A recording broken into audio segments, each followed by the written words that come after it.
Hey everyone, what's up? It's me, JT, and today I'm coming at you with my top 4 tips for music teachers who use Zoom.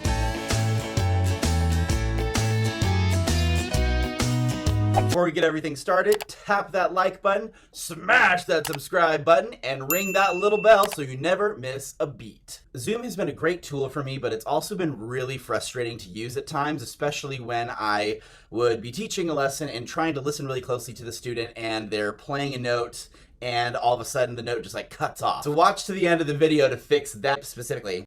Tip number 1, upgrade your setup. Do you have an external microphone so that your student can hear the highest quality sound from you? I like to teach a lot by the way that I play, and so a high quality microphone is essential for what I'm doing. There are a lot of different options and a lot of different, price grades that we can talk about. Over the years, I've collected pieces of recording equipment, just like upgraded a mic here, upgraded an interface here.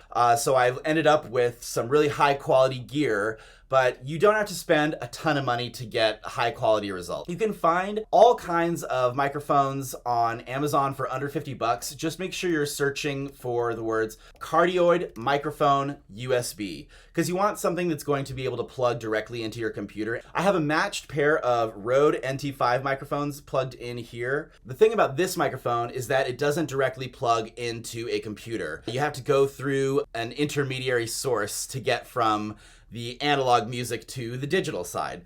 And that piece of equipment is called an audio interface. But if that's a little bit out of your range, I simply suggest getting a $50 microphone from Amazon and making sure to use the search terms cardioid microphone USB. So that's tip number 1. Tip number 2 is to wear a long corded pair of headphones when you're using Zoom, because I like to get up and I like to move around. I like to teach. I like to stand back a little bit if I'm standing up and playing an example for my students, and it's a really good way for them to kind of see what they should be doing physically sometimes, to get, we don't want shoulders rounded, we want them back, things like that. And it's important to have a longer cord so that you can, get far away from your machine.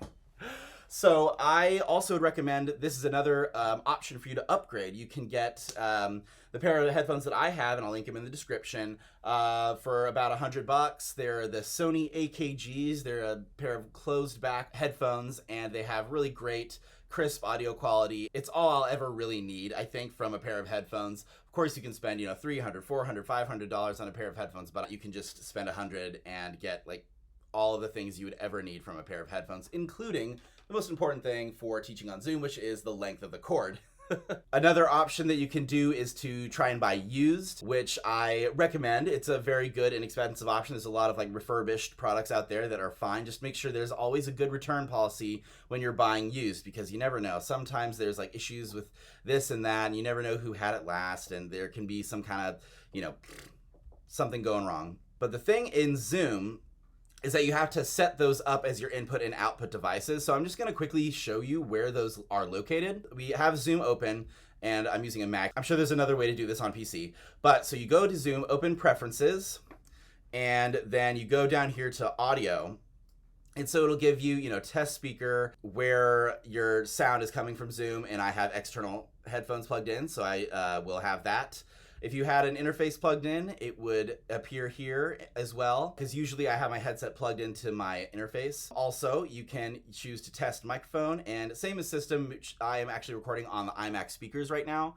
And so you can adjust the input volume. You kind of want the regular amount of talking or playing. You want it to be kind of in this green area.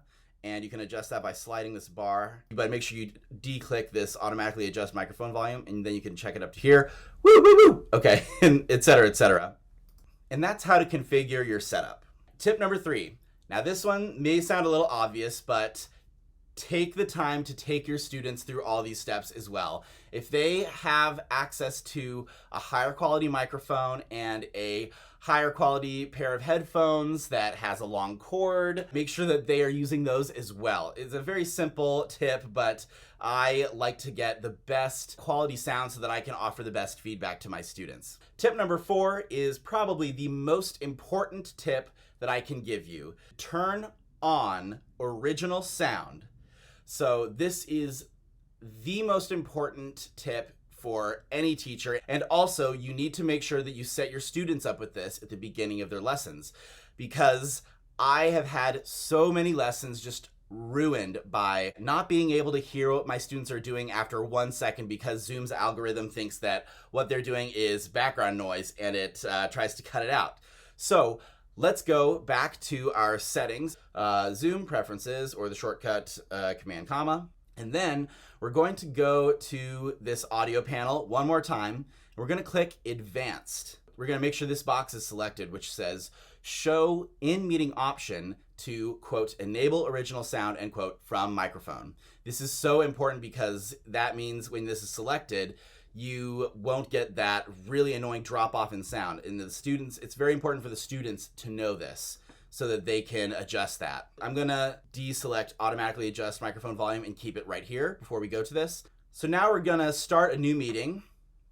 Here we go. And all right, join with computer audio. And then we'll see up here, since we turned that on, we're gonna have turn on original sound, this option here. So because it says this in the button, that means it's turned off. So we click it to turn on, and now it's capturing the original sound and it won't drop off dramatically after like 1 second of playing. So you want it to look like this. You want it to say turn off original sound. That means it's turned on. So yay. Shout out to Star at the Horn Circle for giving me this amazing tip that changed my entire teaching game. Thank you, Star. To navigate to this same feature on the app, you open the app, go to settings, and then you go to meetings, and then you scroll down to use original sound and toggle that little slider on, and then you will have that there. Just start a meeting there. Let's just kind of double check this. And so once you have your meeting going, go to this more button down here, and then enable original sound. And if you're using your phone, another tip for this, just to have a headset with a microphone on it, like the one that just comes with your iPhone. That's a perfect thing for teaching remote. Thank you guys so much for watching. I hope you guys got a little bit of something out of these Zoom tips. If you want to see me cover something else, please leave me a comment below. Until then, peace out.